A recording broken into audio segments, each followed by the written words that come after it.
All right, everybody, welcome to another edition of Creators Outlet. Today, our special guest, Mr. Anthony Cleveland. Anthony, welcome to the program. Hey, thanks for having me. Appreciate it.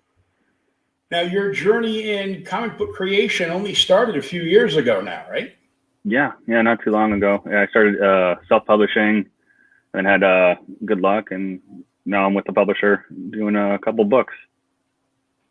And yeah, this is your second mini-series for Mad Cave Studios? Yes, this is the second one. The first one was Shozen. The current one is called Stargazer. I got to get a sneak peek at the first issue, and I liked what I read. It was pretty trippy, and we tried to do hook you as fast as we could with that book. It came off a little bit to me like a complete sci-fi version of Stranger Things. Yeah, like we dug into that. We dug into the Stephen King vibe to it, where you have Stand By Me or It or something like that with the kids.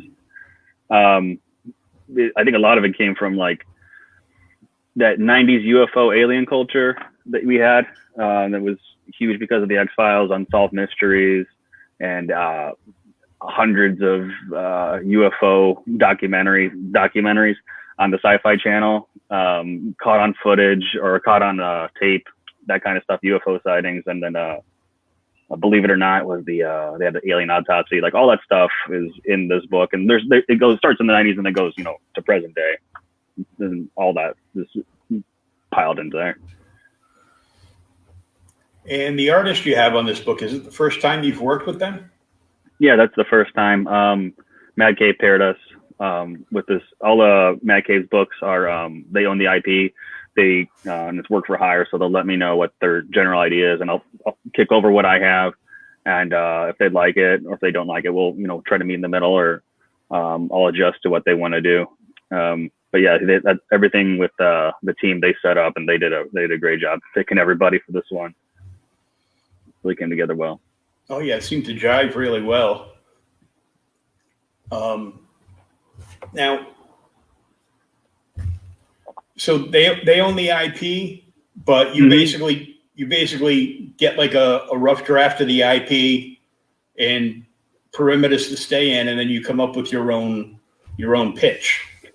Yeah, that was back and forth. So I think the basic the basic idea would spoil where Stargazers is going to go. But yeah, I kind of flushed it out a bit more. I added more characters. I added to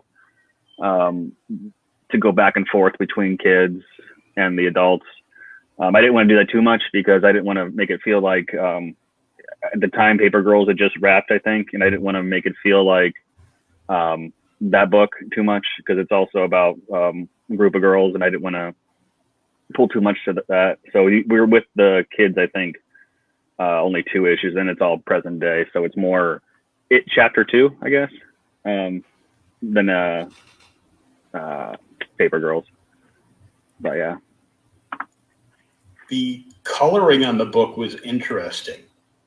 Yeah, I really like that. That's I've been skipping ahead and checking out issue 2, and like there's a pattern that I see repeating throughout with this stuff. Like the flashbacks have a certain color, the present day has a certain color, and certain areas have certain colors. And it's neat to catch that stuff as the story goes, because it's going to bleed together eventually. But I don't want to spoil too much for that either. But it's just something to keep an eye on. So in the issue 1, notice the colors, take note, and we're going to definitely come back to that again. Yeah, I'm sure we're gonna take a look at the trailer that Mad Cave has up on its YouTube page, and we're gonna definitely see the color generation.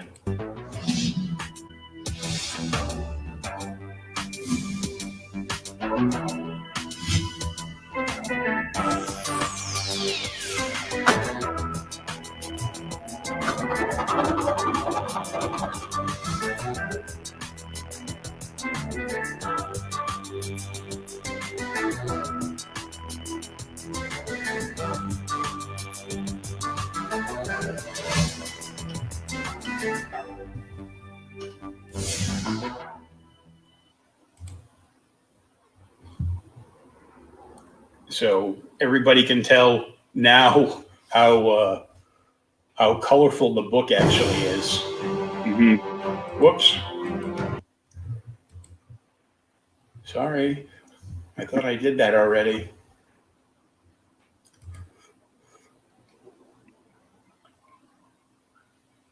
And she sent a bunch of squares.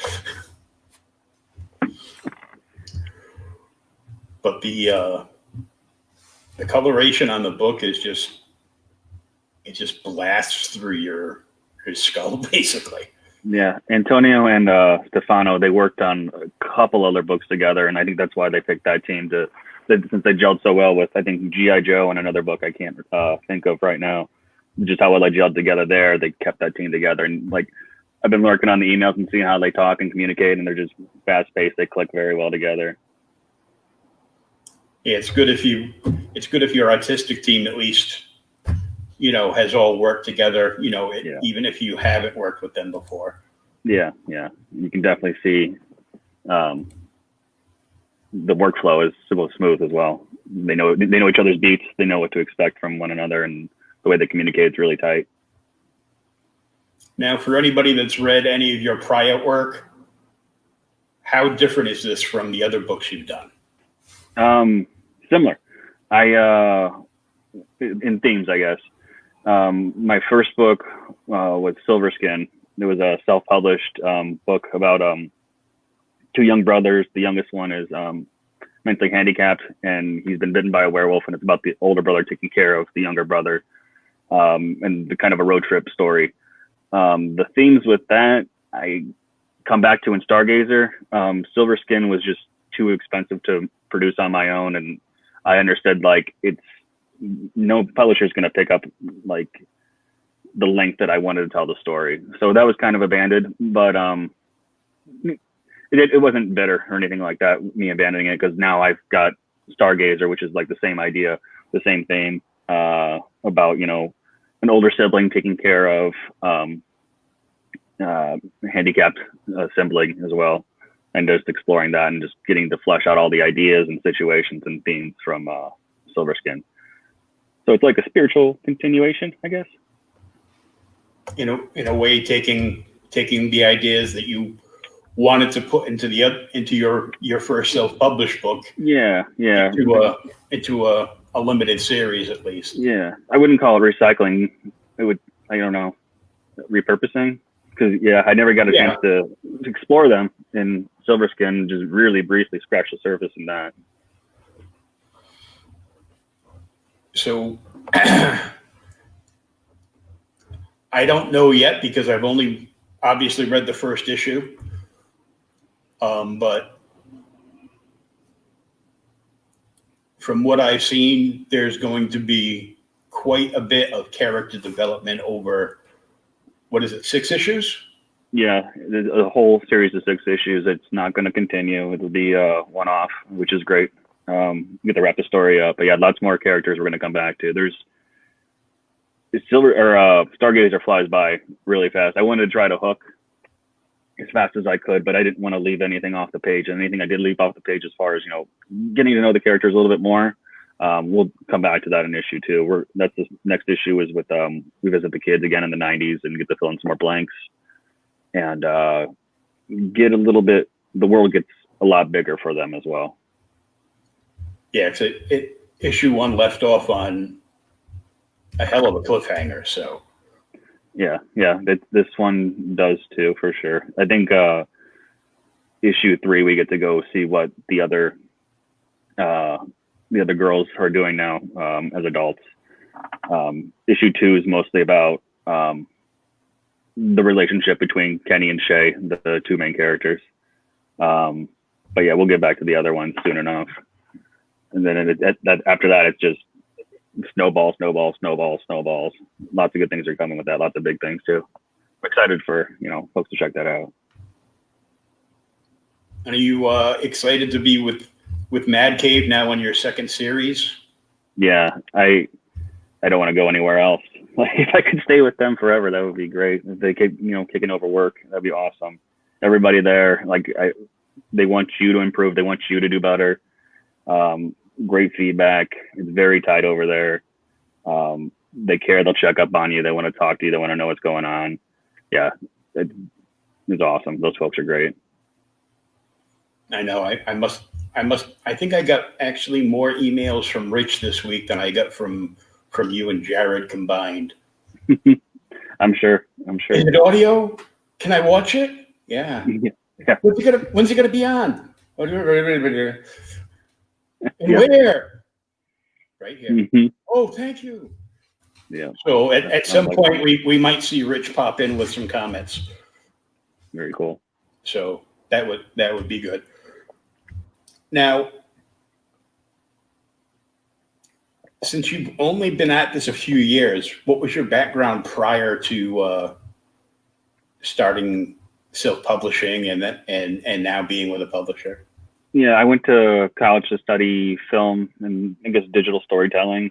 I got out of that, graduated, and immediately the bills came, and there wasn't a ton of, I guess, video jobs where I was at. So, I took the first thing I could get, and then after that, I took the next thing and the next thing. And eventually, I stumbled into working as a coroner deputy for my county, and I think that was the final, like, I don't really want to stumble into the next thing. I think I got to do something for myself. And I dropped that and told them I was going to write comics. And I had the good fortune of getting picked up by Mad Cave right after that. And we've been rolling since.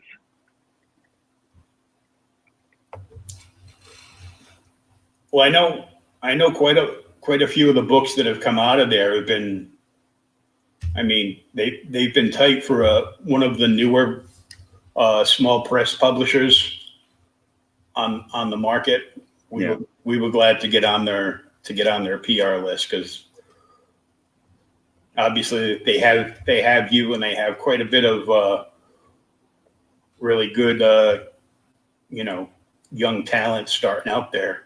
Yeah, I'll let them know. It's grown so much since when I first found them. They were putting out a couple of books. Mark was putting out writing a bunch of books, and I think that was mostly the only writers they had at the time was just Mark London. And then they opened the talent search, and then the Mad Cave's world grew a lot more with all these new folks coming in.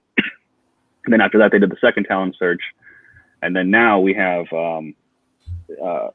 they're reaching out to other folks as well, like other pros, and it's just bigger and bigger and bigger every year. I can't wait to see what they're going to do in the following years and the years after that. Yeah, the post-COVID years. Yep. Not fun now. Not fun. Oh no, we're still waiting to get out of the new convention year. Yeah, the Stargazer was announced in January, and I started doing press on that, and finally able to talk about it and contact retailers. And then March happened. I think it was supposed to come out in May, and March happened, and that's when the lockdown kind of started and everything was getting shut down. And so then I took 3 months off, and now then I was waiting for previews to announce when the code is going to be. And I jumped back into it, I think about May, the promotion of the book and letting people know it's coming, but we didn't get the code until I think June. And now the final order cutoff, I think, is coming either this week or next. And it's like very tight time frame to do the same promotion that you were not burnt out on, but like you're doing the same thing. You're contacting the same retailers again. Jared, ask him about it. He'll tell you all about it. He's hustled so hard to contact retailers. He's got a lot of knowledge there that, needs to be shared. But yeah, just to do the same stuff over again in the middle of a pandemic, in the middle of like all the uncertainty that everyone's facing. It's a grind. It's a grind. It gets on you. It's really tough. There's so many people that are just that were just taking all their projects and just going right to Kickstarter.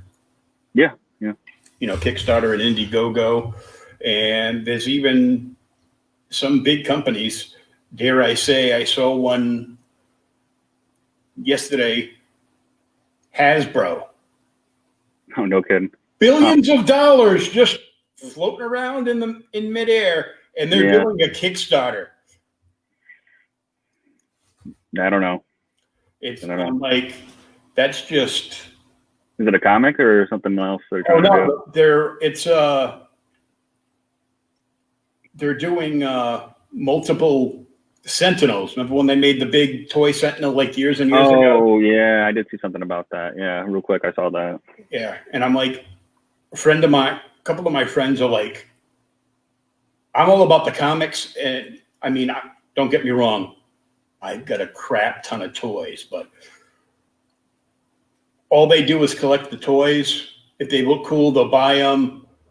They don't care about any of the source material or anything. Mm-hmm. You know, it's like everything Star Wars they're going to buy, and, you know, X-Men now. But I looked at this, and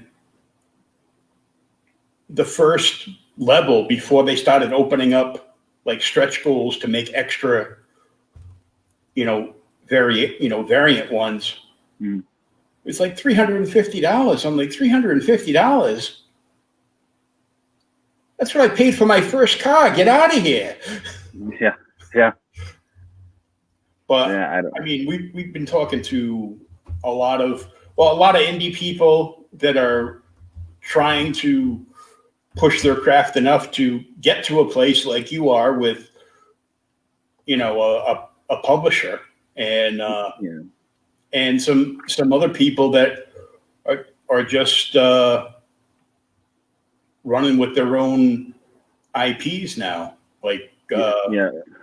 Rylan Grant went from his two basically blockbuster series with Scout there, and now his third one, The Jump, he just jumped right to crowdfunding.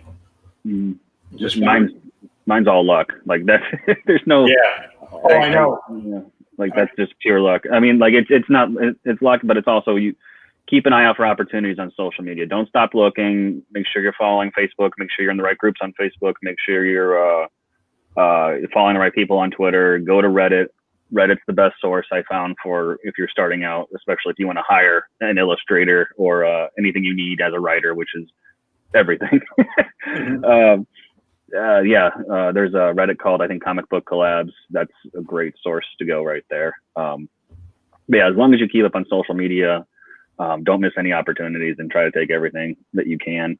Don't be picky quite yet. But yeah, once you get a few, you know, opportunities and work under your belt, then you can start being picky with stuff. Be selective, I guess I could say. Yeah. Yeah, but you want to go for every opportunity you can get. Yeah. Until you're getting that Jeff Lemire money. Yeah, I mean, you don't want to work and not get anything out of it, though. I mean, I've worked for some folks, and like I haven't gotten comps back for, you know, the stuff I've done. I haven't been asked back to do sequels or anything like that. You learn because, you know, like when I started, like I said, I'd taken everything, but now it's like, no, I'm not going to come back to those folks again. And I'll make sure everybody else knows don't go to them. Anytime I see a friend going to them, I'll let them know, and don't go over there. The woods are dangerous. So you'll have to friend Anthony on Twitter and ask him what companies not to go to. Yeah, I'll let you know. I won't tell you not to go, but I'll tell you my story at least. You make your own decision. Yeah.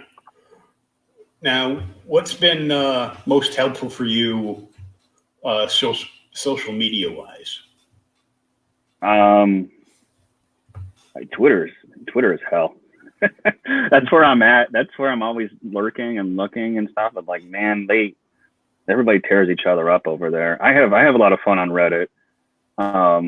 I love giving out feedback, and I love when, you know, people give me feedback and we bounce ideas. That's a better because you join the sub, and the community is tailored around everyone has a similar likes, so they're generally like always the same people with the same mindset and the same goals. Yeah, Reddit's been great. Twitter, like I don't really get anything like off brand coming my way, but I see my friends and what they go through and stuff like that, and the things that they get knocked down for, and it's like, I don't want to be here. I don't want to be here. And like, you come back and tell them to shut the hell up or whatever you need to tell them, but it's like it's so draining. These people don't shut up.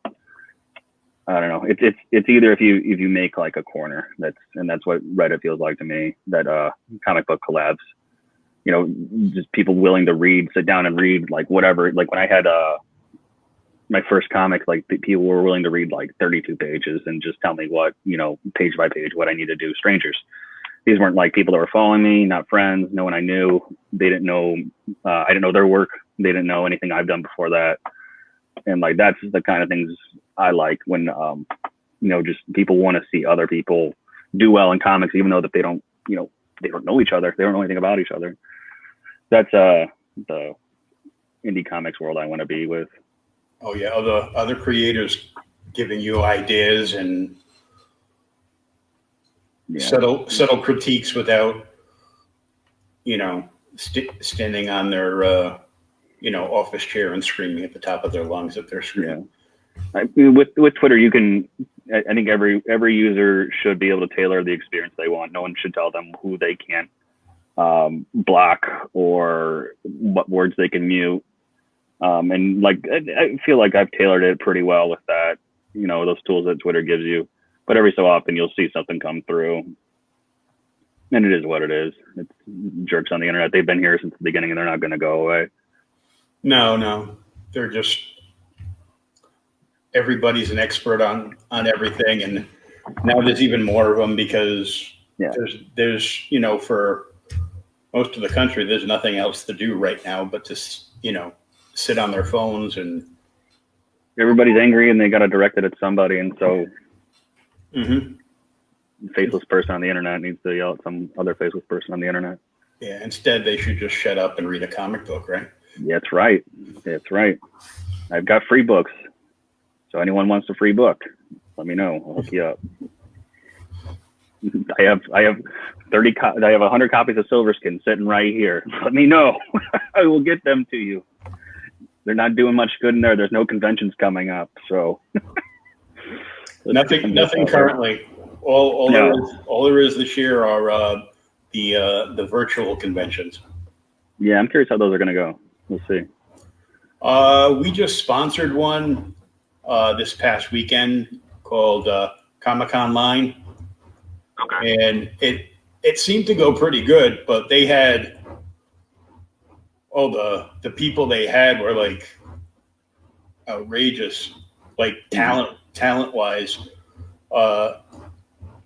There's a couple guys, Corey and Greg, that are like the front men of their workplace and organization, so to speak. And they, until 2020 hit, they also worked for Outshare Collectibles. So of course they prior to this year, they were flying all over the planet. Sure. Yeah. Working for Stanley and meeting all these amazing creators all over the globe. So of course they get to, they meet them, they know them, they make friends. You make friends with so many people when you get to do when you work the conventions all the time. And, so, I mean, they obviously had they had like just a few people that I remember. They had, of course, Stanley, Derek Chu, John Romita Jr., nice. And I've seen like a few others on that was simulcast on various of the, podcast networks. And at least it's something. And on the plus side, you don't have to deal with con crud. Yeah. Mad Cave just did a showcase last month to announce like new titles, their new talent search, things like that. But they also had panels. They had like editors talking about run down what an editor does, what editors look for, trends in comics and things like that. And that stuff is great. I would love to see more, creators talking, writers talking to writers, artists talking to artists. That would be really cool to see. And it sounds like that's what a lot of it's going to be, is panels and things like that with some of the at-home cons I've seen. Yeah, I've seen quite a few of them that are like straight up panels. They'll have like vendors in between, or if it's a panel that has a handful of artists in it, then after the panel, they'll come back with like 2 or 3 of the artists, and they'll live stream with them, and they can set up a few things and sell it like they were actually at a convention. Just hold it up to the camera, and bidding war will consume, because there's lots of con people that are chomping at the bit for I'm sure. a signed book from this writer or that artist, and Need a fix. You gotta get it. Oh, I know. Comics are a terrible drug. Yep. You're always chasing it for the next big book, or I've got 500 boxes to prove it. there you go. Been collecting since 1974, so Very cool. That's yeah. Where I want to be. Like, it's exactly where I want to be. Nah, that's where I want to be. That's life goals right there. So it means a lot. Anytime, prior to 2020, when I went to a convention, I always, if there's panels that I'm interested in, I'll make sure I get to those panels. But for the most part, I hang out around Artist Alley. Yeah, that's same. Yeah. I want to see, if there's a bunch of indie guys there, I want to see what they're doing. If anytime I've gone, I'm from the New England area, so anytime I've gone to like Boston Comic Con in the past, Sure. I always find an indie artist to do a sketch of the Joker for me. Mm-hmm. So I'm like, I love Joker and Doctor Doom, my 2 favorite villains. Yeah, I haven't had a chance to go to a big con. I've only gone to local cons, and like I love them. They're great. I live near Chicago, so we got a lot of Chicago pros that come over here, and it's not too big, not too small. I think I've only done that once, and every year I've missed it. I think for the past 2 years for various reasons, and this is another time I've had to miss it.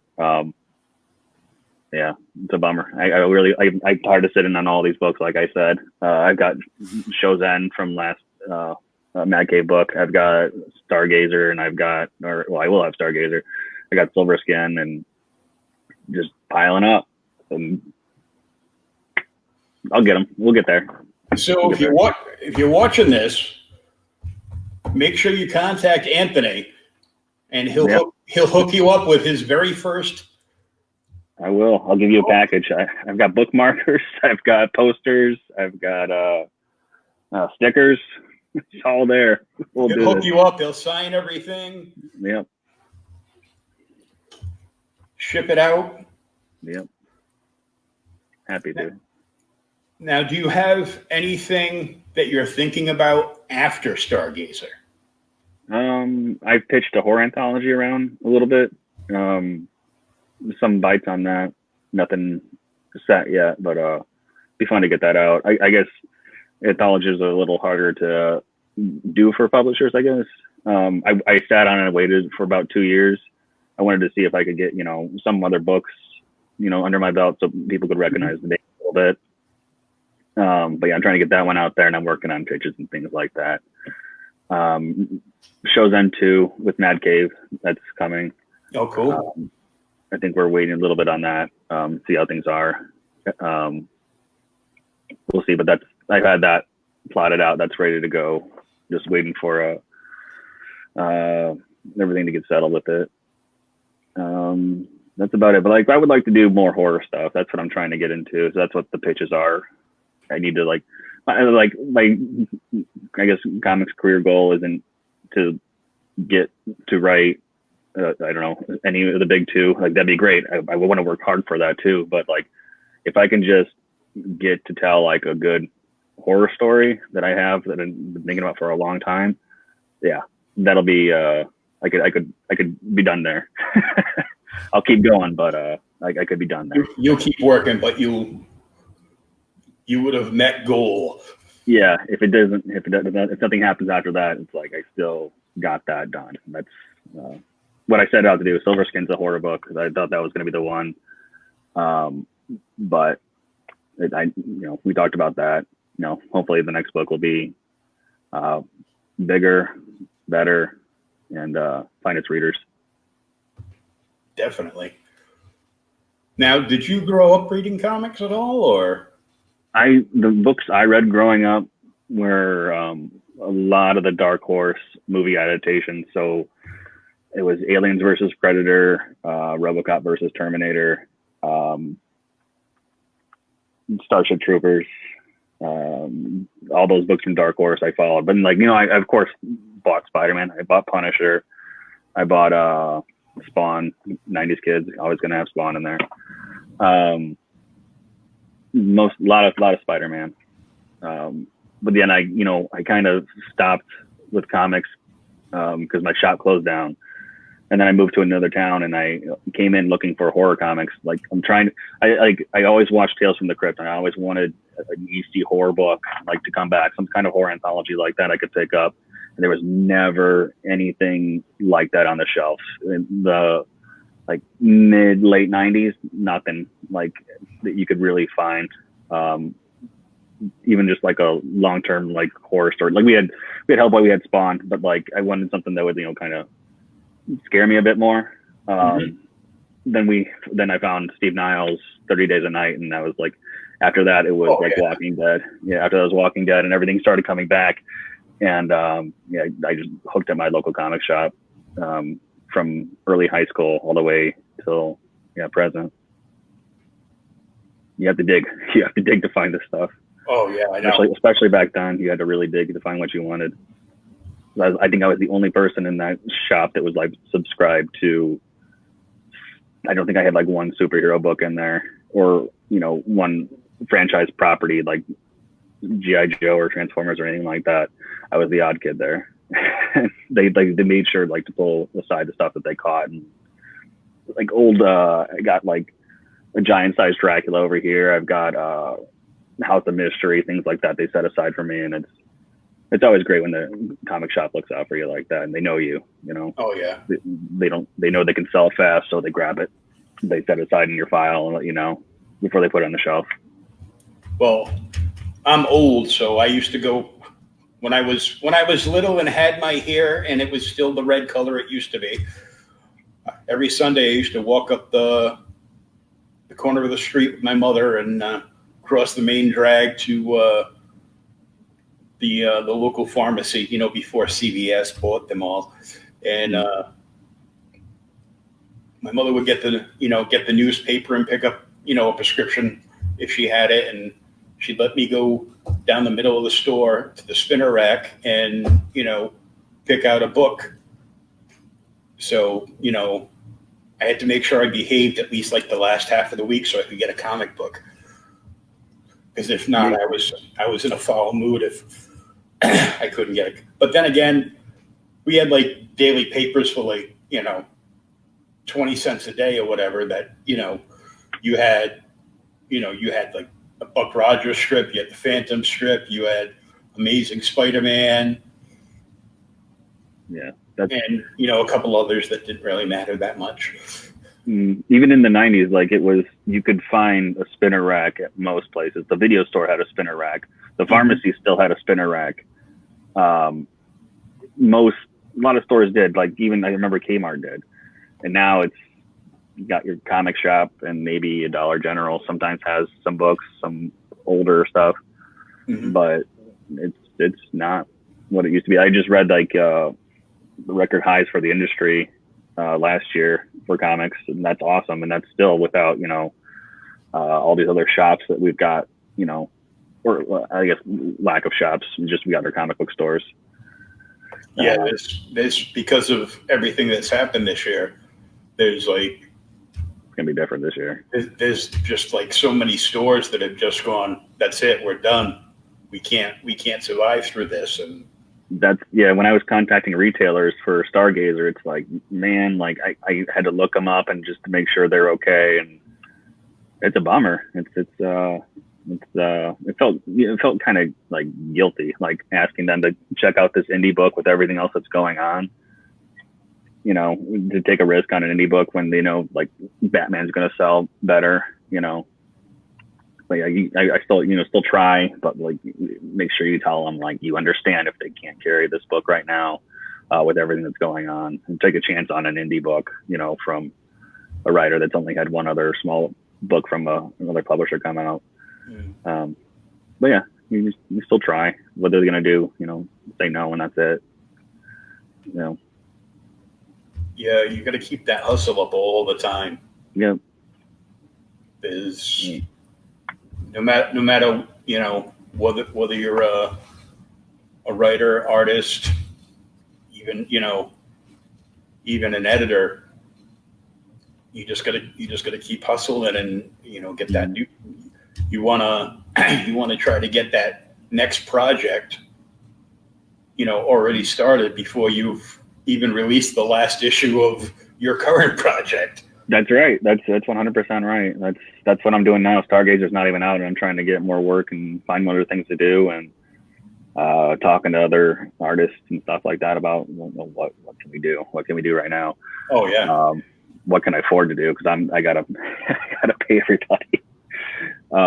Yeah. That's another thing I started was script reviews. That's a good way that I found to find some spare cash to start some of these projects. I read the script, whatever someone sends me, give some raw notes, some detailed raw notes, and then I'll give them like 3 paragraphs of feedback. And I really like doing that. It kind of sparked like that when you're first learning about how script writing works, and that fire, that spark that, you know, your I guess my teachers had, my professors had, is like what I want to share. I want to share like all that stuff, and like I want you to be as great as you can be. And like I think editing is something I want to try someday. But yeah, that's open. If anyone wants me to take a look at their scripts, send me a message on Facebook or Twitter, whatever. I'm all around. Now, is there anything else besides the horror genre that you really, you know, have thought about in the back of your head of doing? I mean, I like crime and I like fantasy a lot. Fantasy is new to me. I don't think I started getting into fantasy until I played Skyrim, the video game, in college. And after that, it was like, oh, let's check out Lord of the Rings again. Maybe there's something. And it's like, yep, this is great. This is great. This is great. Now it's more like, been reading the manga Berserk a lot, and I'm really hung up on. I think I watched the anime movies on Netflix first, and I'm like, that's pretty good. And then check the manga, and it's really great. So yeah, I would like to do a fantasy book. I have ideas for that ready to go. Try to do it with another illustrator, and didn't work out. So I'm going to come back to that, write a pitch for it. And then I'd like to do crime or true crime. I've got that background working as a coroner deputy. It would be nice to like do that. And I've got a history minor, so maybe if I can combine that, true crime somehow, would be interesting. And one of my ideas is true crime, but it's like a fantasy hybrid, I guess. It's like a fairy tale retelling of a true crime story. That's the one that I'm zeroed in on. I really would like to get out. But yeah, so true crime, fantasy, just crime in general would be great. Sci-fi. I've actually been pulled into a couple sci-fi projects. I have one unannounced book coming that's like sci-fi action, like old 90s, 80s action movie. So yeah, I mean, like I get pulled over a lot in a lot of different places, but yeah, my heart's always with horror, and like it spills into everything. And like even Stargazer, like that wouldn't. I wanted to write that as like a science fiction mystery, but like I think I originally wanted to make it a horror, of course, story. But I after that I decided I wanted to make it, you know, a sci-fi mystery, and it's still there. Horror is still there. It's It's a sci-fi mystery with horror aspects. Yeah, there's a lot of off-panel things that are creepy in that for sure. A lot of suspense behind there and some spooky ookies for everybody. Now, what's the new shelf date for issue 1 of Stargazer? September 2nd. Pre-order date's coming up. I think that's Saturday. I'm not sure. But yeah, if you guys go to your local comic shop to pick up books tomorrow, go ahead and pre-order that because time's running out. Yeah, so check it out. You pre-order it now and let Anthony know that you pre-ordered it on New Comic Book Day, and maybe he'll send you a signed poster and bookmark, and Yeah, we've got I think a contest coming up tomorrow. Jared and I just read his book today. It's awesome. Brian Wickman, he wrote Grit. Yeah, I read that. That was good. That's a damn good book. We're gonna do a contest, a giveaway tomorrow. So follow his Twitter if you guys are on Twitter, and look out for that. Retweet the post, and I think follow us. We're all 3 of us are giving away our first book signed. I'm throwing in a bunch of the shows on Silverskin stuff I talked about as well. But yeah, it's gonna be a big prize package. So hop on that. And is that going to be on his Twitter, or is it going to be on the Mad Cave Twitter? It will be on his Twitter, on Brian's Twitter tomorrow. I'm not sure what time, but yeah, keep an eye out for it tomorrow. You'll get 3 packages. You'll get one from Jared, you'll get one from Brian, and you'll get one from me. You'll probably get Brian's first because his book is coming out, I think, this month. Grit's awesome. Everyone should check that out. Like, great monster fantasy horror book. I really like that. It's fast paced. It's bloody. It's a real good fix if you're looking for that kind of stuff. It's got a couple of shockers in the pages there. Yeah, it'll hook you fast. If you like Berserk, yeah, check that one out. It feels like a lighter Berserk tone wise, but yeah, it's awesome. Jared's book, awesome too. I'm gonna let him talk about that. It's really damn good.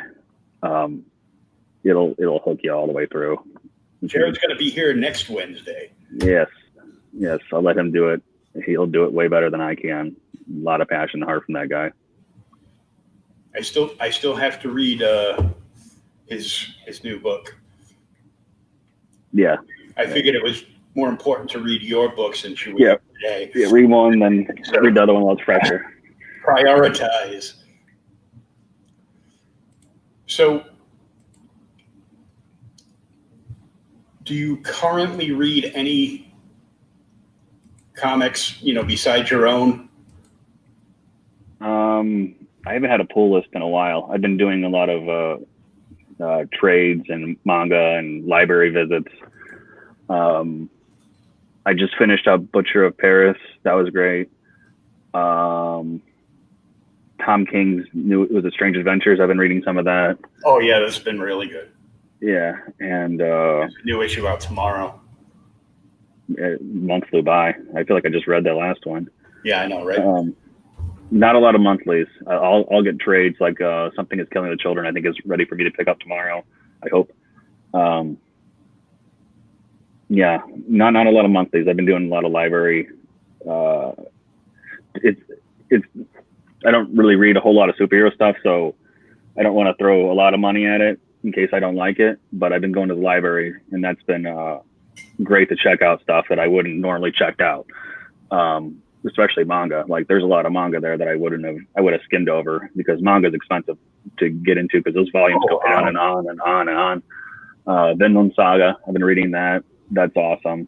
I'm not caught up on that, but yeah, I got the book 4, and that's a really cool Viking manga. What else did I read from there? Neil Gaiman's Snow White story. I forgot the name of that, but that was really crazy. A lot of Batman. Batman Damned was pretty fun to read. Oh yeah, I've been loving their black imprint. Yeah, I need to start picking up some of that stuff. But like Gonna call it out. Them DC cover prices are not friendly. Oh, Strange Adventures is $4.99. It's like, man, like I can't, like. Marvel too. It's the we're gonna restart the series all over so we can cash grab the issue 1, and we're gonna put a reprint of something in the back that you don't care about so that we can charge you more money. Yeah, I can't go beyond $3.99. Like $4.99 is rough. For when you go up that price, you're dipping into like a book I would take a chance on. You know, like that's what that means. I think you kind of hurt other books with that. And like, you know, indie comics, like you're not competing against other indie creators. You're competing against everything on the shelf. You're competing against Batman, Superman, Spider-Man, all these, you know, titles, all these, the big two. It's hard for folks to take a chance already on that book. Now it's even harder when people are dishing out extra money for these books that they are not going to get rid of. Yeah. Well, because, you know, they could bring, you know, Dan DiDio back and let him write Batman, and it's still going to sell. Mm-hmm. Yeah, it always sells. I know, because I'm one of those guys. I've been collecting Batman will always sell. Batman will always sell. Spider-Man and X-Men will always sell. Mm-hmm. Hulk will always sell, especially the Immortal Hulk, because that series is just. I'm waiting for that to come to the library. Great. Every I think this is the third show I've been on. Someone's told me like, "Oh, you like horror? You should read that." And I'm like, "Hell yeah, I'm going to. That sounds awesome. Like everything about that, it sounds completely up my alley." So yeah, I'm looking forward to that one. That one's on my radar for sure. Whenever the trade comes out, it's definitely a good book. They already announced that they're gonna axe it at issue 50. So. Okay, yeah, it's gonna wrap. That's all right. As long as it ties itself up and everyone's happy, like that's good. Like anything that's ending before it should. Yeah, I feel bad for those folks. With that team. Now, Mad Cave takes all their limited series once they wrap up and give them the if the sales numbers are there, do they give them the trade paperback? Yeah, every book gets the trade paperback in the end. The sequels, I think that's what they're iffy on. They've told me before it's hard to get, you know, an IP to take root with its audience. I think Shozen was there, so they're going with that. But yeah, it's hard for you know, to greenlight a sequel on some of these projects. I think for them.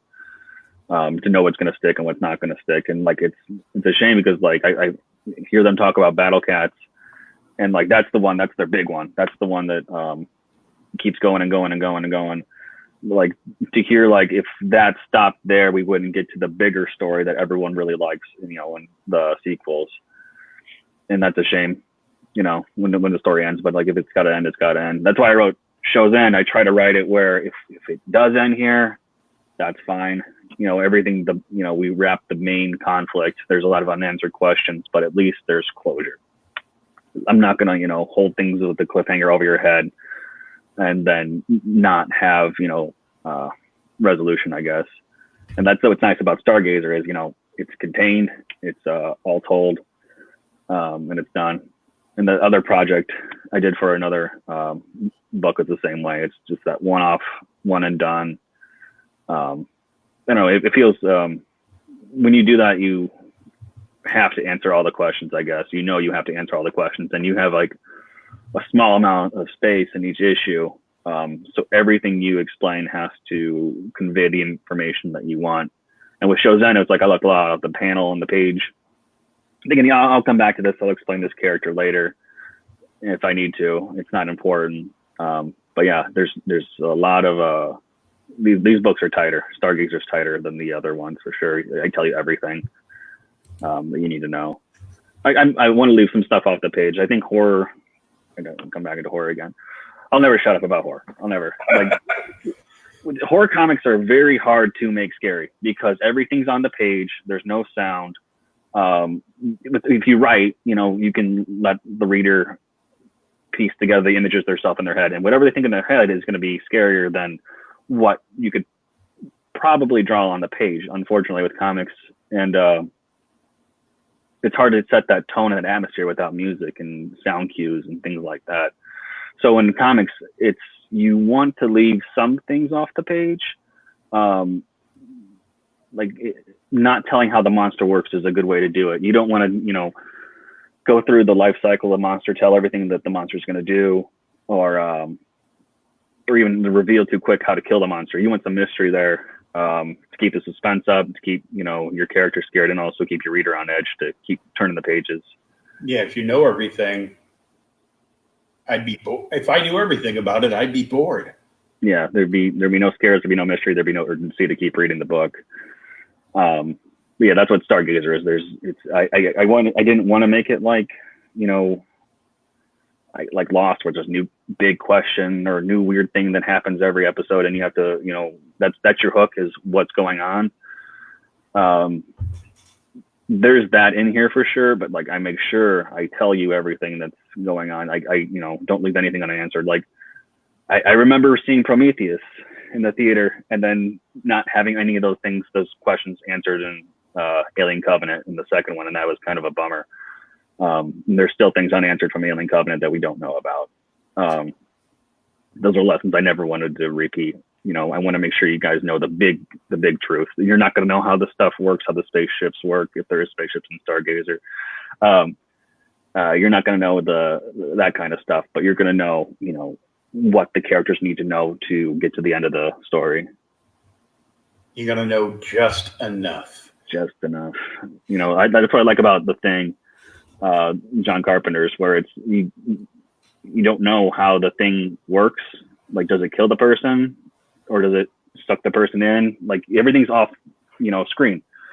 And there's a lot of that I want to keep with anything I write, especially Stargazer. There's a lot of that stuff, like how things work. You keep that mystery going. Always, definitely. Now, there's a few sample pages here off the Mad Cave page, and I just wanted to, without everybody can see these because they're in all the solicitations, but to just speak on the progression of like the few sneak peeks we get. Okay. This page is a flashback to the 90s. Definitely lifted from Close Encounters of the Third Kind. I love that movie, and I wanted to give something back to that.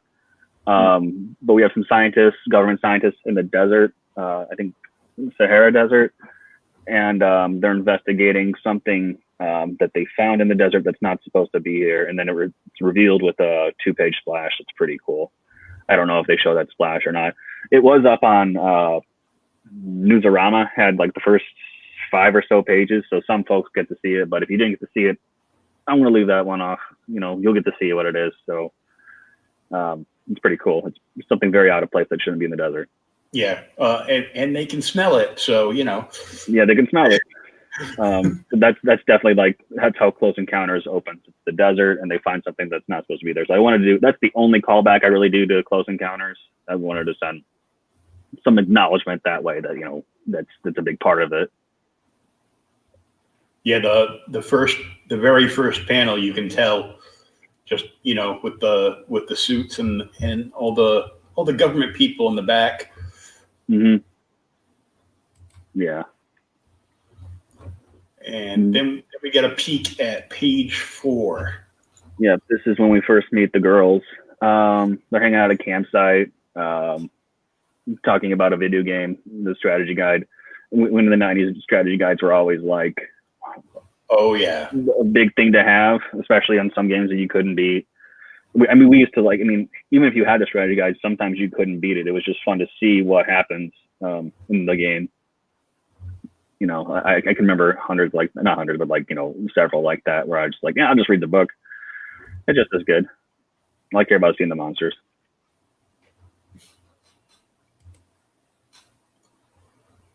And page 5. That's the next page. I Yep. think that's the next page. So you get some banter between the girls, and like the Stargazer's tight, so I had to try to squeeze in as much as I can to know the girls before we jump on to the next thing. And the next thing is we meet Kenny, Shay's brother. Never specified what kind of disability he may have, but definitely some kind of intellectual disability. Didn't want to get too specific with it. But yeah, we get to see him. He's watching the stars. He's the one that wanted to go to the park to watch the stars, and you can see his telescope in the first panel there. Mm. And then we get time with Shay and Kenny, get to know their relationship a bit. She's supportive, and you see in the second panel right here, there's you'll see that throughout. Keep an eye on that this nervous tick that Kenny does whenever he's nervous. He'll rub his ear. It's in the panel 1 as well. Nervous, yeah. scared, or just uncertain, needs comforting. You'll see that a lot throughout, so that's something to keep an eye on. And he says like how he likes to connect the stars into pictures, and he's showing Shay in panel 3 smiley heart that he drew, and he points it out to Shay in panel 4, and Shay supports him and wants to bring him back to the group. The heart's a big deal too, so keep an eye out for the heart and the ear. You heard it here first. Yeah, that's the heart. The smiley heart is my I guess Watchmen callback. I always liked that, how that became an image to it. You can recognize the smiley with the blood on it anywhere. Oh yeah. I kind of wanted to make a nod to that, like this is kind of like that as well. And we do. I think it's on cover 2. We come back to it. The Watchman button is as recognizable as Superman or Batman's logo. Yes, for sure.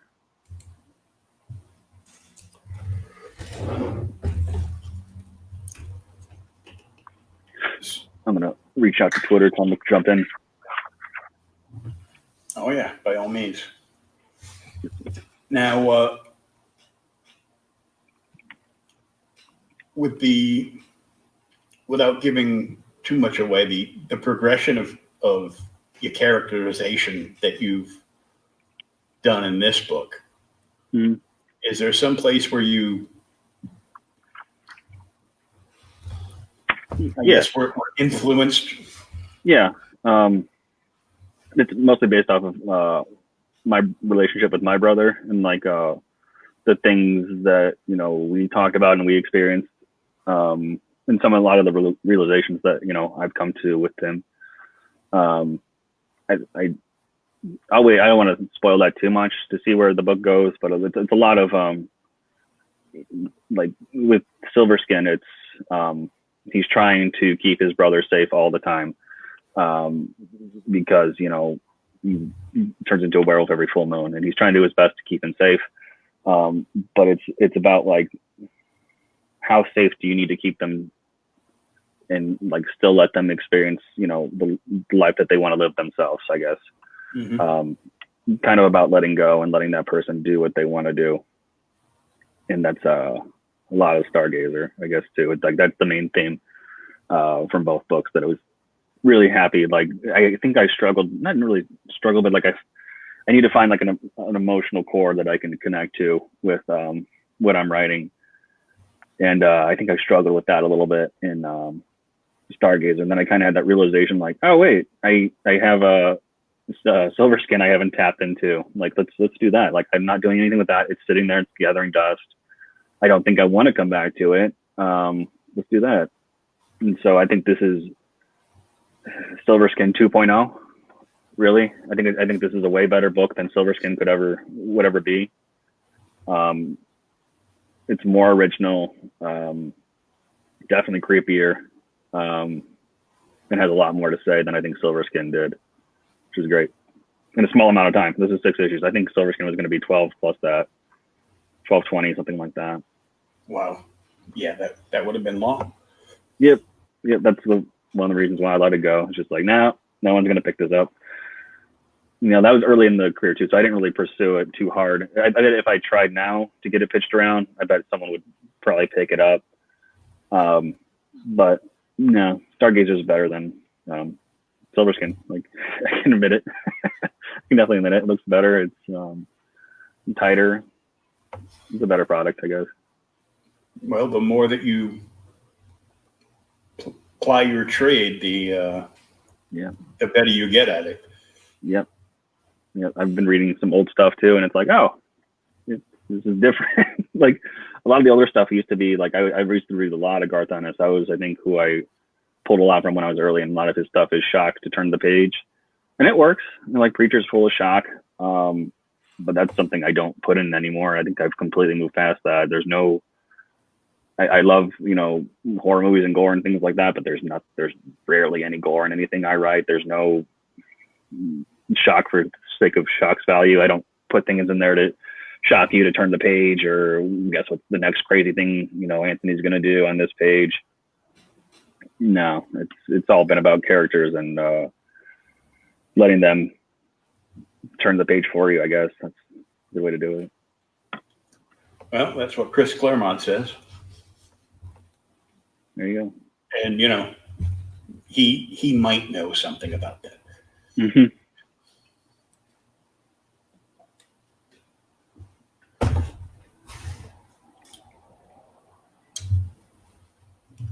I just want to take a look at this. I'm going to grab the diamond code. Sure. So people don't have an excuse. I'm going to slap that right in the chat. And I almost wrote Silver Skin. It's not Silver Skin. It's Stargazer. Yeah. Stars crossed.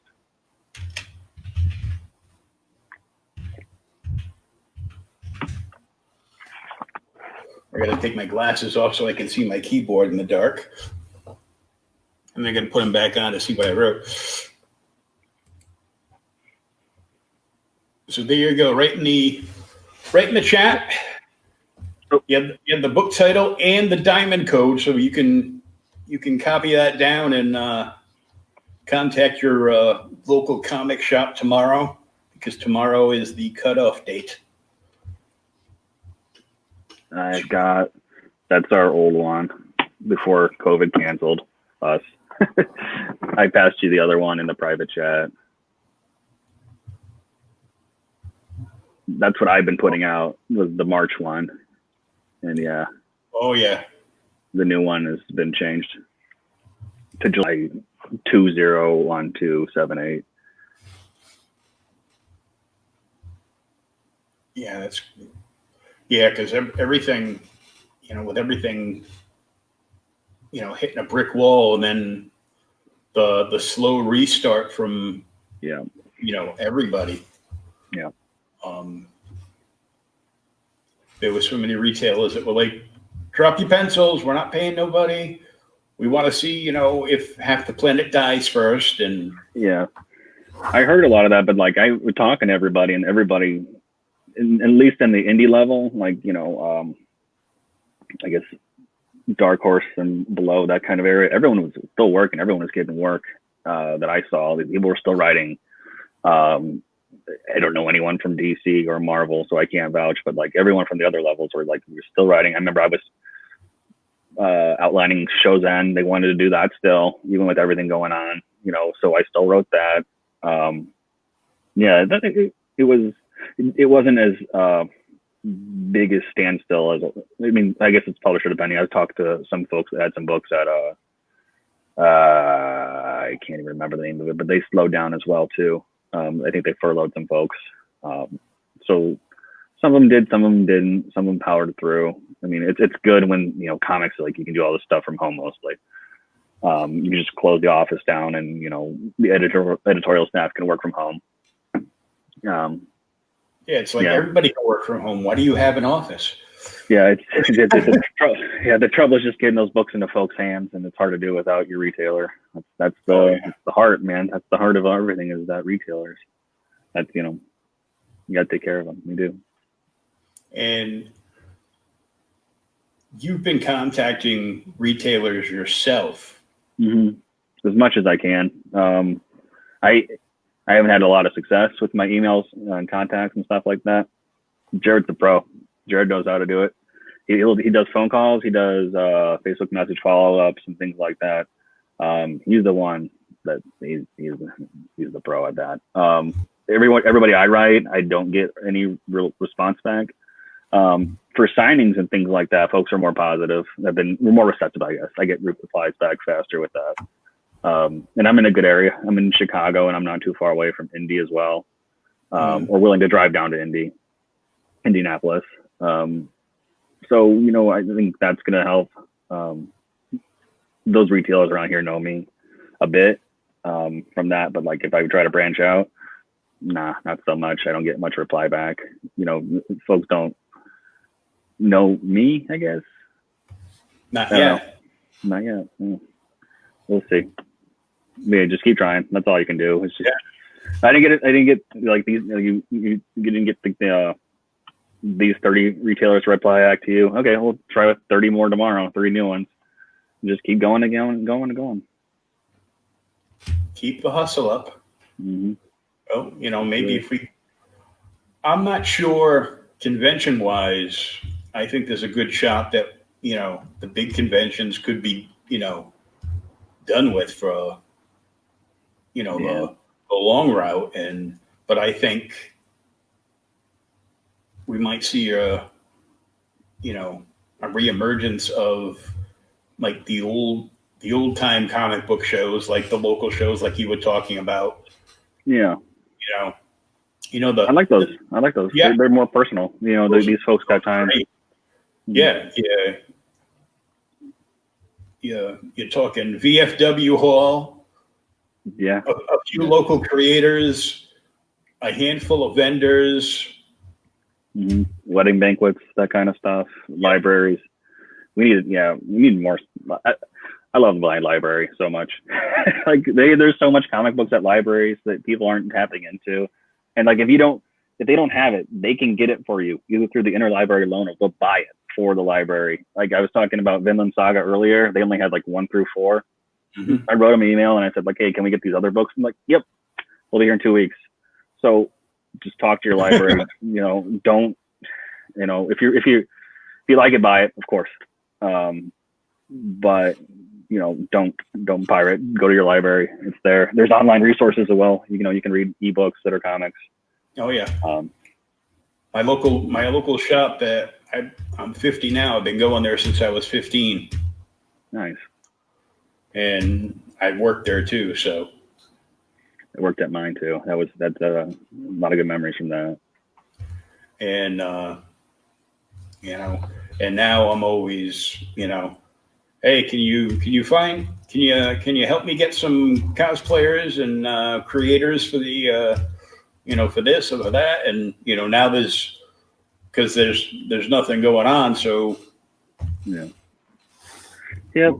And we've got a line of local creators all lined up, 6 feet apart. Mm-hmm.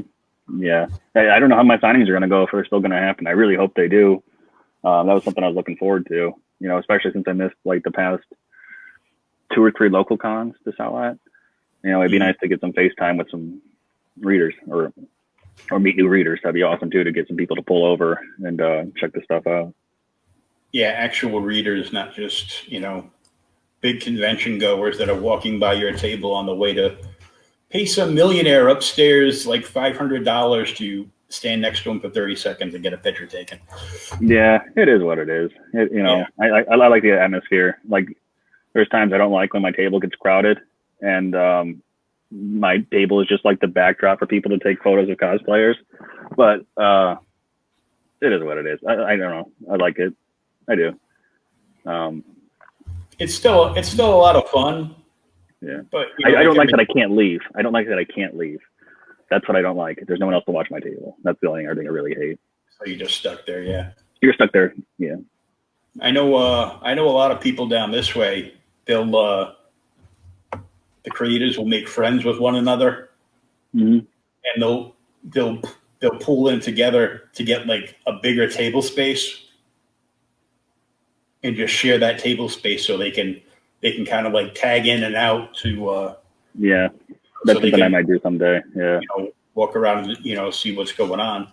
But you never know. Next year, you might, you might be at the Mad Cave table with, yeah, I would. That's a big goal of mine to get there. Yeah, they want to come out this way too. C2E2. Yeah, C2E2. That's exactly it. That's where I want to meet them at sometime. Hang out there. It's like the third biggest show in the country. Yeah. Or rather, it was. Yeah. We'll have to see. We'll have to see after, Yeah, next year. But I sure hope so. I I hope they open up smart, I guess I should say. If they have to close, they have to close. It is what it is. But yeah, I miss it. I had few opportunities this year, not just the book getting postponed, but yeah, there's a lot of pushback here and there, and depending what state it is, you get like California. Newsom's like, well, yeah, I'm going to shut you all down, and you can't do anything again. Stay home. Don't leave your house. Wear a mask inside, or I'm going to fine you $1,000. Yeah. Yeah. It's just crazy things going on. But, it is what it is, and we're just going to push on through and read as many comic books as we can. That's the way to do it. Do curbside pickup if you have to. Support the indie or the local comic shops. They need it. Oh, definitely. Drop $50 every month, everyone. Every month, come in there and put $50 down. If there's nothing there you want, buy a gift card and use it later. Like, support them. Do what you can. Pick up your pulls. Yeah. Pick up your pulls. Oh God, yes. Pick them up. Clean out your file. Clean out. That's money tied up into it. Clean out your file. Yep. I was actually hoping they weren't going to ship anything for like an extra couple of weeks, just so I could get caught up on my back issues. Yeah, I get that. But yeah, definitely, support your local comic shop. Actually, Mad Cave was one of the all the smaller publishers pitched in and were helping, and the creators were, doing like, auctioning off like, original artwork or, Yeah. Mad Cave was like the first one, like when, even before like lockdown really, really hit, they were the first ones to start like a indie or a GoFundMe campaign to support the retailers. And like they put 10,000 of their own, dollars into it. Oh yeah. Before they even asked more folks to jump in. Like they put their money where their mouth was, and like they like really committed on helping retailers. And that's how they've always been. They've got such a solid relationship. They want to, always keep. There's another reason why, I just love working with them. They care about the retailers. They care about where these books are going and who's going to read them and, how they're getting there. Yeah, they're awesome all around. Yeah, I remember I was on a local comic shop's Facebook page talking to one of the owners about, the whole shutdown thing at the very beginning. And I went in and I shared the PR that we wrote up for Outright Geekery from Mad Cave, about, what was going on. And before I knew it, apparently Rich was stalking me that day. So if Rich, you're out there, thanks for stalking me. And he, told Friendly Neighborhood Comics in Bellingham, Mass, because they're a big supporter of Mad Cave. So I know locally where I can go to and get Stargazer when it hits the shelf. Awesome. Yeah, I'm glad there's folks to recognize Mad Cave, because Mad Cave definitely recognizes all the retailers as well. Like they know. Like I talked to Manny, who does marketing, and like they'll tell me like, okay, that's the owner. He'll tell the name of the owner of the shop, where the shop is. They care about that relationship so much. That's when we talk about like communities I want to be around. It's like definitely in the Mad Cave community. I want to work with these people as much as I can. Definitely Positive, and when they want to keep comics going, they want to keep their comics going. They care about other indie creators. They want to find other indie creators and give them chances. That's what the talent search is all about. and they do it every year. You know, they keep coming back and doing more and more, and it's getting bigger and bigger.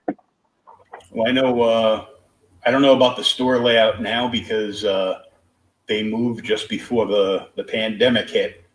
And then because of the pandemic and everything, they're having to like rework, but all the stores are basically having to rework everything, you know, which, you know, has to cut into, you know, time and sales and, Sure. you know, Sure. you can't have like rows and rows of back issues because, you know, you can't have like people that close together. Mm-hmm. Yeah. But I know Friendly Neighborhood they have like the wire, like 4-foot racks, like the deep pocket racks. Sure. Yeah. And they have one rack that is just for independents, Okay. Nice. all small press independent stuff.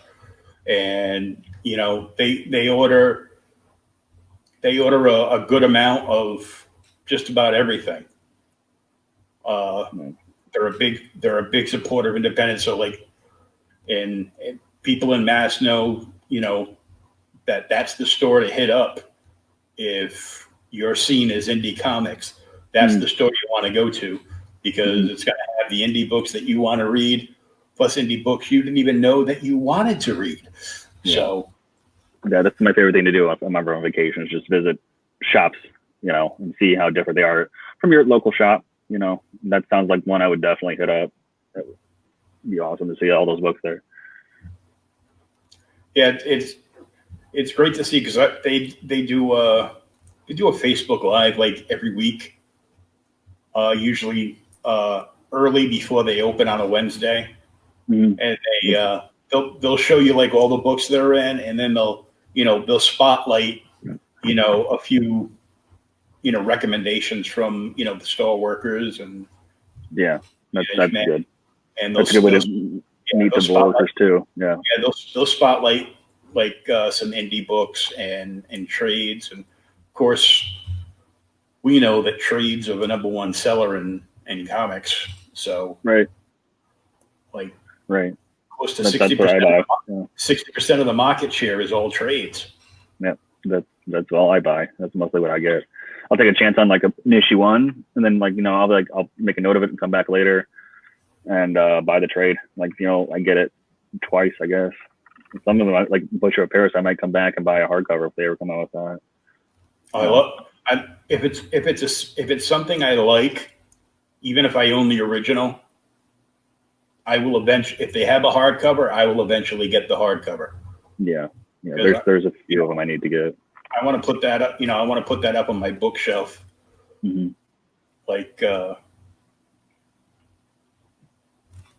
I've got. I bought them when they came out because I'm a big Hulk fan because Lou Ferrigno.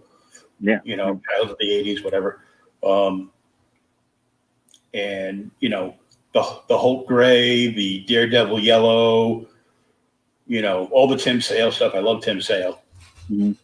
And I actually get to meet him at a store signing in Boston years ago. Him, Tim Seeley, and David Mack. Tim Seeley is a good dude. He comes to the Northwest Indiana Con a lot, and I've just very open to check my stuff out, read my stuff, give me free stuff of his too. And it's that was every year. I bring him something new. Okay, this is what I did this year. Check this out. And now it's 2 years have passed, and I have three books probably when this is going to happen or it's going to happen again. And it'd be nice to show that stuff off to him because he's been a big help. Just in person. Oh yeah, there's so many people in the industry like that. Yeah, I love that gates open people. They leave the gate open. They'll tell you everything. They'll tell you how to contact editors. They won't tell you necessarily their emails, but they'll tell you how to contact them, what to look for, what these editors like. There's some good folks out there. You just gotta find them. Never be afraid to ask questions. Message them if they have their DMs open on Twitter. Send them a message and see what they say. See if they can pass you some advice. Anything you want to know, just ask. I'm always that's what I've been given is what I want to give back for sure. Mm-hmm. This open culture of sharing knowledge resources, anything I can to keep it going. I think especially horror comics. Like I started out, like I told you, like there was no horror comics as a kid. Like you had, Spawn, you had Hellboy, things like that, but those were, still superhero stuff. I want to keep that, as many horror comics I can get out there as I can. That's what I want. Always, because I want to read them. That's what I always wanted as a kid. So yeah, always keep that going. Yeah, I'll do loops for horror creators. I'll jump over loops. I'll get any kind of work I can for them. Oh yeah, Andy Belanger is like that too, the creator of Southern Cross. Okay, yeah. I interviewed him, I think, like 4 years ago, and I've stayed friends with him, and he's got a project coming out, so he'll be on the show probably in about another 6 months when he's closer to fruition with it. But he's a huge horror guy, horror and fantasy. That's all he wanted. All he read, Yeah. all he read as a kid was like Eerie magazine, Creepy magazine, Yeah. The Conan magazines. That's what I'm trying to read. We're starting to rediscover in college or high school was like, okay, Creepy is like EC, Eerie is like EC. That just branched out from there. Then I got into like that underground 80s stuff that was like Greg Capullo was a part of Gore Streak, and that was fun to read. Most of them were fun to read. Some of them were a little bit over the top, but it's still a horror comic I can pick up. You can find. Still something good. Yep. Like I flipped through some boxes and I found a couple of scattered like various X-Men titles. Mm-hmm. I picked up one of the old X-Men Unlimiteds. It's like issue 27, and I was reading it before the show, and I flipped back to the front. I'm like, holy crap, this thing's 20 years old. I'm like, it was just, it's always good to go if you have a local shop that's having a sale, Mm-hmm. and you can go, there's another store in Bellingham called the Rubber Chicken, and they have sidewalk sales. So they'll take like their $1 and $2 boxes that they take to, that they would normally take to conventions, and they set them up on like long tables in front of the store. They'll set up like two 6-foot tables, and they'll Mm-hmm. put like the $1 and $2 books out there, and people can go basically dollar bin diving. Yeah. Marvel, DC, Dynamite, Mad Cave, whatever, independent stuff, 90s books, whatever they have. And, it's always good to go in and just grab something for the hell of it and, check it out. Because if it's something you haven't read, something new to you, Yeah. you gotta try new things all the time. Yeah. There's always gems I find in the back rooms. I wish, I remember my local comic shop had like a room that was just closed off. You can ask to go in permission there, but like if you didn't know the door, like the door was closed, you wouldn't know it was there. But yeah, once you go in there, that's how I found a lot of different things, I guess. So if I wouldn't see like a lot of Vertigo books that I didn't know came out in the early 90s. But yeah, the back issues, always flip through them. That's super underrated, like way to spend time and also find new things. And like some of these shops, they just sit on them. They don't do the dollar bins. They don't do the bundles. I really want shops to get those out, as fast as they can. Like I know some that still sold like these books that have been there for 10, 12 years at cover price. And it's like, no one's going to try to buy those for cover price right now. Like some of the forgotten stuff, that you, like from a publisher that you don't like, I don't know, I haven't heard of from like some, they gotta let it go. Like, cause that's, if you like lower the price and they take a chance on that, they're going to take a chance on other things at the shop as well. They're going to spend money. Yeah. Well, my local comic shop that I've been going to since I was 15, when they have an event, they'll have like 3 tables, squared against like one of the front windows of the store, and they'll set up like 30 boxes on the table and another 30 boxes underneath the table, and they're all any book under $10. It's only $1. Nice. You're not going to find wall books in there, but then you'll find mini series, limited series, bundled and marked down, like half a cover price or whatever. Damaged books. That's where it's at. Look, go into shops and see if they have a damaged book section. You're going to find some good stuff in there. Oh yeah. That's the only way I can afford to buy old Neil Adams books. Mm-hmm. Yep. Look for the damaged hardcovers. Does it have a tear on the cover? Yeah. Why? Well, what can you do on this? Yep.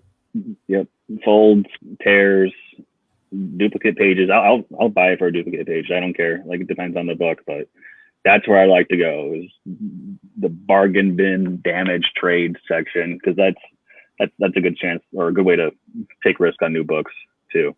Yeah. Well, my shop's big on trades, because most people want a complete story. Mm-hmm. Yeah. Like you said, you try the first floppy of the series, and if you like it, you might pick up the rest. That's why, a lot of publishers now are, dishing out 4 to 8 pages, of the story, so you can get a feel for it. Or look at another publisher who I won't mention, because we're talking to you and Mad Cave.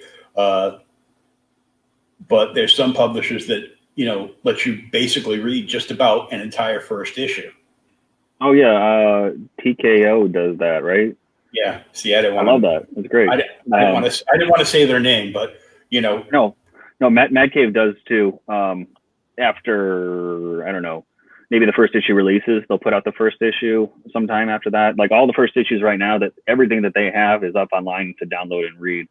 That's awesome, especially if you're doing the talent search. You don't have to, buy a book. It's not pay to play. You can go there and download any comic book you want. Show's End's up there. All the talent search winners before us are up there to download and read. But yeah, TKO is great for doing that. I love that. I think that's how I read most of their books. And there's some damn good quality with their stuff that they've got. I'm always impressed when I pick up some of their stuff. Well, pretty much everything I've read so far. Their Western story. They have one about I can't remember the names of any of them because I haven't read the whole thing. But the first issues I've read, the Western one, 7 Guns, I think. I don't know. And then the other one's about homeless people in California. And those, that read like a movie. That was, both of them read like movies. Sarah, of course, I read from Garth Ennis. That's probably the first one. I'm not going to skip over a Garth Ennis World War II story. Oh, no, that's never going to happen. That was the big get. Yeah, I've actually got all their books. So yeah, that's the route I'm going. I love that you can buy them in different formats too. You can get the giant. It's not magazine size, but it's like a jumbo comic. That's how I bought Sarah, and I didn't want to do that, but that's all that they had, and I can't imagine reading it any other way. That's bigger pages, the better. I think it's under magazine size, but it's above comic book size. Yeah. I'm reading Berserk hardcovers, and the small manga size, that. And then I can't imagine the pages I'm seeing, the splash pages, the spillovers, reading it in this format. The Dark Horse is it's full magazine size, and that's the way it should be read. I really want to more publishers the Black Label with DC was doing that, and reading Batman Damned that was so much fun to see that art. That's, you got to show off good art. There's no sense in shoving it away, and a small manga size, show that off. Everyone else will see it. Yeah, the only thing I didn't like about Batman Damned was I ordered 7 #1 issues, because every time I got one in, it was damaged. This is before they reprinted it, right? Yeah. Yeah. So I've got one damaged one that I'll just kind of leave out on the on a table or something, so I can just look through, because his artwork is incredible. Yeah.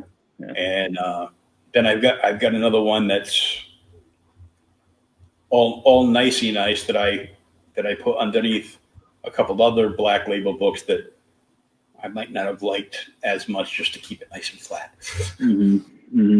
Yeah, I want to try all that stuff sometime. The Harley Quinn book that they did, Joe Hill stuff has been pretty good. I think that's Black Label too, but it's not the same size as the other books.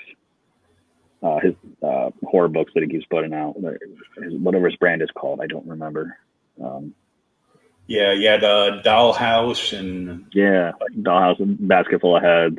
But those are the two I picked up. Yeah, those have been fun. And like that, it's like, oh, we're finally getting, you know, horror books. They don't like stray into other genres, you know. They're not horror fantasy, not horror superheroes. It's just horror. Horror. You know, that's what we need. Exactly. So I want to thank you for coming on the show and talking everything geek under the sun tonight. Yeah, very fun. Thank you for having me. You're welcome. It was great having you on, and I highly enjoyed the book. And I think this week one of our review staff is actually going to do a review on issue 1 of Stargazer.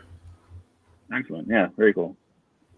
And the code and the book title is right in the chat, so you can copy that down and contact your local comic book shop, whether you're going to email them, call them, whatever, to make sure you get your copy of Stargazer #1. It's going to be out very soon. September 2nd, right? Yeah, it'll creep up on us, you know. Yeah, make sure you guys order now.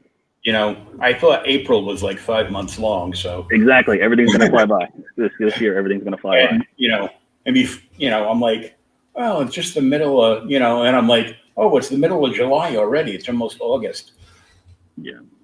So make sure you check out Stargazer and check out all the other books coming out from Mad Cave Studio. There's some really good stuff going on there. Yeah. And track down Anthony Cleveland here on your social media forums. Yeah, I'm at @ant_Cleveland at Twitter and Instagram. Don't do a lot on Facebook, but my Silver Skin's up, the Facebook page. I'm always there. I'm always around. You'll find me. So track down the Silver Skin page, and you can always get in touch with them, and maybe get a copy of that book. Yeah, the digital's up. Just message me. I'll give you a free copy. I'll give you a free digital copy. You don't have to buy it from Comixology unless you want that guided view. You just message me, and I'll give you the Google Drive link. We'll do it that way. Get you hooked early. Get you hooked on it, because Anthony's going to be your horror comic writer from now on. I hope so. Thanks for that. It's always good to have goals. That's right. Well, thanks for joining me, and we'll look forward to issue 2. I know, because I got a sneak peek at 1, so now I have to wait even longer because you know.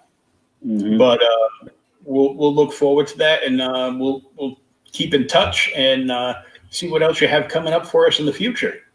Very cool. Yeah. Thanks again. Thank you.